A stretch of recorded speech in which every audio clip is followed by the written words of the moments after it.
әлеуметтік әділеттілікті, құқықтық мәдениетті нығайта отырып, қоғамдағы бірлік пен тұрақтылықты, волонтерлік қызметті, спорт пен мәдениетті дамытуымыз қажет.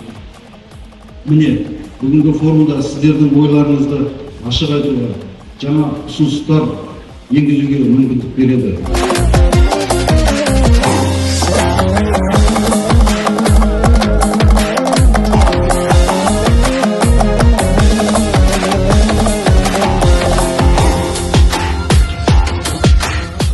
Бүгінгі кездесу сіздерге қылмыстық әрекеттердің салдарын түсіндіру, заң алдында жауапкершілікті сездіру үшін өткізілді.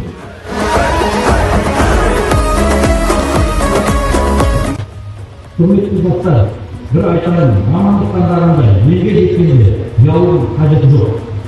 Қай салада жүрсек те, егер адал еңбек етіп, белгілі берілген іске жауапкершілікпен атқарсақ, ол ең үлкен абырой.